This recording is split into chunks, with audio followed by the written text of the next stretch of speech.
මේ කතා කරන්න යන්නේ ලංකාවට අලුතෙන් ආපු මෙට්‍රෝ බස් ගැන. ඉතින් මේ මෙට්‍රෝ බස් කියන්නේ මොකද්ද?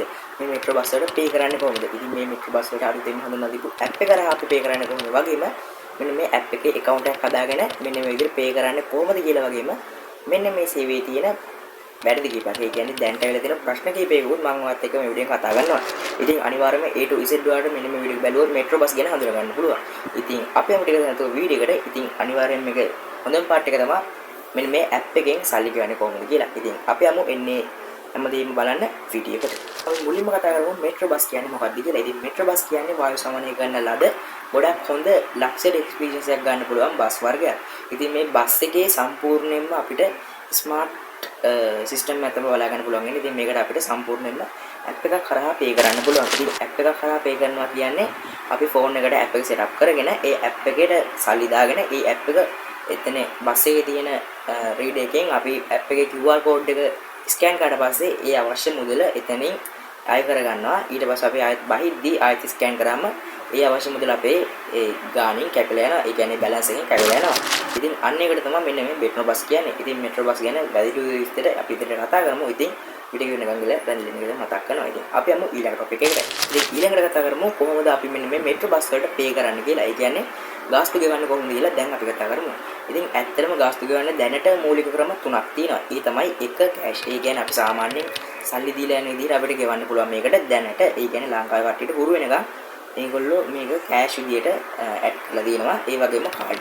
ඒ කියන්නේ අපිට සාමාන්‍යයෙන් අපේ කාඩ් එක දීලා අපිට මේකේ පේ කරන්න පුළුවන්. ඒ වගේම ලංකාවට අලුත් ෆීචර් එක තමයි ඇප් එක. ඉතින් මෙන්න මේ ඇප් එක අපිට ඩවුන්ලෝඩ් කරගෙන පුළුවන්. මෙන්න මේ ඇප් එක හරහා ඒ ඇප් එකට සල්ලි දාගෙන මෙන්න මේ ඇප් එක හරහා මෙන්න මේ බස් එකට සල්ලි ගෙවන්න. ඉතින් ඇත්තටම මේක ගොඩක් හොඳ එක්ස්පීරියන්ස් එකක් වෙයි. ලංකාවේ කට්ටියට වඩා අලුත් දෙයක් වෙයි. ඉතින් මේ ඇප් එක සෙටප් කරගන්නේ කොහොමද කියලා මම දැන් කියලා දෙන්නම්. ඉතින් ඔයාලට මුලින්ම ගන්න තියෙන්නේ Google Play Store එකට හෝ Apple App Store එකට යන්න. ඊට පස්සේ LMT Go Lanka Metro Transit කියලා ඔයාලට සර්ච් කරන්න පුළුවන්. ඉතින් මේ විදිහට Lanka Metro Transit LMT Go කියලා app එකක් බලා ගන්න පුළුවන්. ඉතින් ඔයාලට පේන ඇති දැන්ට වන්න එක 10k downloads තියෙනවා. ඉතින් ඔයාලට පුළුවන් මේ app එක download කරගන්න. ඉතින් මේ app එක download කරලා තියෙන නිසා දැන් මම මේ app එක මෙන්න මෙතනින් open කියන බටන් එක ක්ලික් කරනවා. ඉතින් මේ app එක open වෙන අපිට බලා ගන්න පුළුවන්. ඉතින් ලංකා Metro Transit එක තමයි බලා ගන්න පුළුවන් වෙන්නේ. ඉතින් දැන් අපි මේකේ account එකක් හදාගමු. ඉතින් welcome to LMT Go කියලා ඇවිල්ලා මොබයිල් නම්බර් එක ඇඩ් කරන්න තියෙනවා. ඉතින් ඔයා අනිවාර්යෙන් බිඳුව නැතුව තමයි මොබයිල් නම්බර් එක ඇඩ් කරන්න ඕනේ. ඉතින් මේ විදිහට මම බිඳුව නැතුව මගේ ඉතුරු නම්බර් එක ඇඩ් කරලා මෙතන කන්ටිනියු කියලා බටන් එක ක්ලික් කරනවා. ඉතින් ඊට පස්සේ අපේ ෆෝන් එකට එන OTP කෝඩ් එක ඔයාලට පුළුවන් මෙන්න මෙතනට ඇඩ් කරන්න. ඉතින් මේ විදිහට මම මගේ ෆෝන් එකට ආපු OTP කෝඩ් එක මෙතනින් ඇඩ් කරගන්නවා. ඉතින් මේ විදිහට අපි OTP කෝඩ් එක ඇඩ් කරලා පස්සේ අපිට create account කියලා මෙන්න මේක එතනට තමයි අරන් එන්නේ. ඉතින් ඔයාලට උඩින්ම first name last name NIC number ඒ කියන්නේ ඔයාගේ identity number එක ඇතුළුව email එක ඇඩ් කරන්න පුළුවන්. email එක ඇඩ් කරන්න ඕනේ option එකක් විදිහට. ඒ කියන්නේ optional කියන්නේ අනිවාර්ය නෑ. ඉතින් මේ විදිහට මම මේ details ටික පුරව ගන්නවා. ඉතින් ඔයා ඒ විදිහට ඔයාගේ information ටික පුරව ගත්තට පස්සේ මේ email කියන තැනට කැමති අංග දාලා email ඇඩ් කරන්න පුළුවන්. ඊට පස්සේ ඔයාලට පුළුවන් මේ create account කියන බටන් එක ක්ලික් කරන්න. මේ ඔක්කොම හරිනම් බලලා ඔයාලට පුළුවන් මේ create account කියන බටන් එක ක්ලික් කරන්න. ඉතින් create account කියන බටන් එක මේ ඔකේ තැනට තමයි එන්නේ. ඉතින් ඔයාලට පුළුවන් create wallet pin කියන තැනට ඔයාලට මතක ඉන්න pin එකක් ඇඩ් කරන්න. ඉතින් මේ විදිහට මම මට ගැලපෙන මට මතක ඉන්න pin එකක් ඇඩ් කරනවා. ඉතින් මේ pin එක ඔයා ආයෙත් දෙපාරක් ඇඩ් කරන්න ඕනේ. පළවෙනි පාර ඇඩ් කරලා re-enter කරන්න ඕනේ. ඉතින් ඊට පස්සේ ඔයාලට පේනවා your wallet pin has been saved කියලා. ඒ කියන්නේ ඔයා payment එකක් කරද්දී ඔයාගේ pin එක ඉල්ලනවා මෙන්න මේ වගේ අවස්ථාවක. ඉතින් ඒක ඇත්තටම ගොඩාක් හොඳ security option එකක්.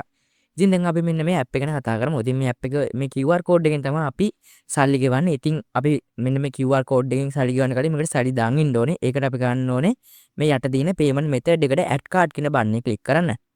ඉතින් මෙතන add card කියන බටන් එක ක්ලික් කරාට පස්සේ අපි මෙන්න මේ වගේ තැන තමයි අරගෙන යන්නේ. ඉතින් මෙතනින් ඔයාලට පුළුවන් ඔයාගේ card details add කරන්න. card number එක month එක වගේම year එක add කරලා ඔයාලට පිටිපස්සේ තියෙන රහස් අංකය මෙතනින් ඇඩ් කරලා මේක ෆිනිෂ් කරන්න පුළුවන්. ඉතින් ඒ විදිහට අපිට පුළුවන් මේ විදිහට මෙන්න මේකට කාඩ් එක ඇඩ් කරන්න.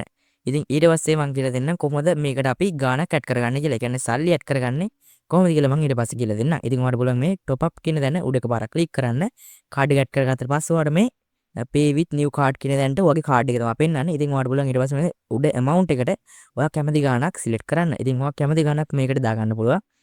මේ විදිහට ලක්ෂයක් 1000ක් 5000ක් 700ක් 500ක් වගේ දෙයක් දාන්න පුළුවන්. ඉතින් මේ කාඩ් සේව් වෙන තැනට අනිවාර්යෙන් ඔයා ඒක අන්ටික් කරගන්න. මොකද මේ වගේ දේවල් වලට සාමාන්‍යයෙන් කාඩ් එක සේව් වෙන්න දාන්න එපා ඔයා. ඒක ඔයාගේ සිකියුරිටි ගැන ඉතින් තමයි මම කිව්වේ. ඉතින් ඒ විදිහට ඔයාට ඒ මෙන්න මේ ඇප් එකට සල්ලි දා ගන්න පුළුවන්. ඉතින් අපි මේ ඇප් එක ටිකක් කතා කරලිමු. ඉතින් ඔයාට පේනවා ඇති මෙන්න මේ නිව් පාස් කියලා තැනක් තියෙනවා. එන්න එකකින් වෙන්නේ හරියට අපි නිකන් බස් එකේ යන්න පාස් එකක් ගන්න වගේ වැඩක්. ඒ කියන්නේ අපිට බස් එකේ යන්න පාස් එකක් ගන්න පුළුවන්. ඒ කියන්නේ ඔයා බස් එකේ හැමදාම වගේ යනගෙන එන්න ඔයාට පාස් එකක් අරන් එතනින් දා ගන්න පුළුවන්. ඉතින් දැන් මේක පාස් නෑ. ඉතින් ඊට පස්සේ අපිට තියෙන මේ ජන්ක්ෂන්ස් කියන තැනට ඇවිල්ලා මෙන්න මේ ගැන කතා කරමු. ඉතින් මේ ට්‍රැකර් කියලා තැනක් තියෙනවා. ඒකෙන් වෙන්නේ අපේ බස් මේ අවට කොහෙද තියෙන්නේ කියලා අපිට කියන එක. ඉතින් මම දැන් ඔයාලට මැප් එකේ පෙන්නන්නම්. ඔයාලට පේන්නේ නැති මේ විදිහට බස් මේ වෙදී කොහෙද තියෙන්නේ කියලා ඔයාට මේ ට්‍රැකර් එකෙන් බලා ගන්න පුළුවන්. ඉතින් ඔයාලට පේනවා මේ විදිහට බස් තියෙන්නේ මොන තැන්වලද මේ බස් යන්නේ මොන රෝඩ් එකේද කියලා අපිට මේ විදිහට පැහැදිලිව මෙන්න මේකෙන් බලා ගන්න පුළුවන්. ඉතින් ඊට පස්සේ මොකද මේ ජන්ක්ෂන්ස් කියන තැන ඇවිල්ලා එන්නේ ගැන අපි කතා කරමු. ඉතින් මේක තමයි මේකේ තියෙන කූල්ම පාර්ට් එක. ඒ තමයි මෙන්න මේ ජන්ක්ෂන්ස් කියන්නේ. ඉතින් මේ ජන්ක්ෂන්ස් කියන තැනට ඇවිල්ලා දැන්ට මේක තියෙන්නේ මාකුඹරට කඩවත ඇන් මාකුඹරට කොළඹ ෆෝට් එකට විතරයි. ඉතින් ඒ විදිහට තමයි දැන්ට මේ දෙක එනේබල් ඒ කියන්නේ. ඒ තැන් වලට විතරයි දැන්ට මේ බස් ගමන් කරන්නේ. ඒකවත් නිවුස් ආනවා නම් දන්න කෙනෙක්. ඉතින් දැන් මං ඉන්නේ කඩවත නේද? මම කඩවතට මාකුඹර කියන එක ක්ලික් කළා. මෙතන යන තැන විදිහට කඩවත සිලෙක්ට් කළා. මේ මම බහින තැන විදිහට මාකුඹර මම සිලෙක්ට් කරනවා. ඉතින් මේ විදිහට මම බහින තැනට මාකුඹර සිලෙක්ට් කළා. මෙන්න මේකේ ඩේට් එක මේ විදිහටම තියෙනවා. ඉතින් මේ විදිහට මම මාකුඹර සිලෙක්ට් කරගන්නවා. මෙන්න මේ ඩේට් එක මේ විදිහට තියලා මම මේ ප්ලෑන් ට්‍රිප් කියන බටන් එක උඩ එකපාරක් ක්ලික් කරනවා.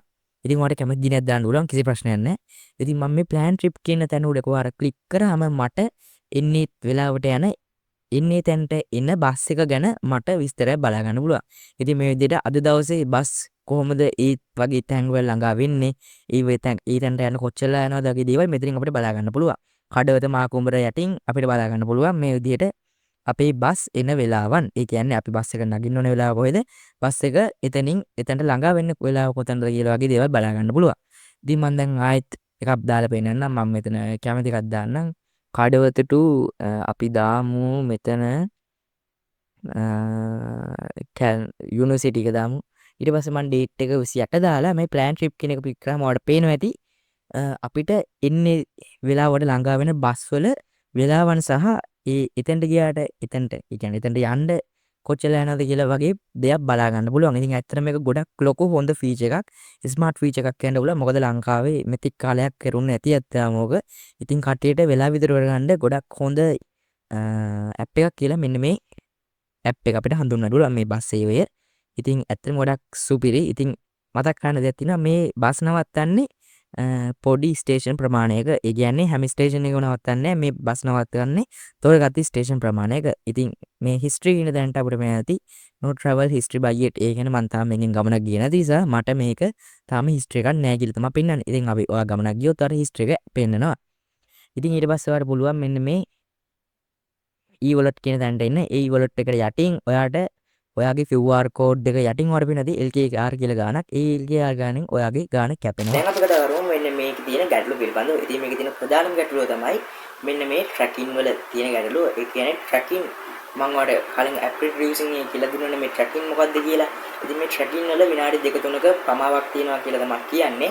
ඉතින් ඒක යූසර්ස්ලා තමයි කියන්නේ. තාම එක්ස්පීරියන්ස් කරන නිසා මට කියන්න බෑ. ඉතින් යූසර්ස්ලා කියන විදිහට විනාඩි 2-3ක කිසි පොඩි පරක්කුවක් තියනවලු මෙන්න මේ බස් වල. ඉතින් ඒක විනාඩි 2-3ක් වැඩි අවුලක් නෑ. මොකද ලංකාවේ දැන් තියෙන බස් අනුව ඒක කිසි ප්‍රශ්නයක් නෑ.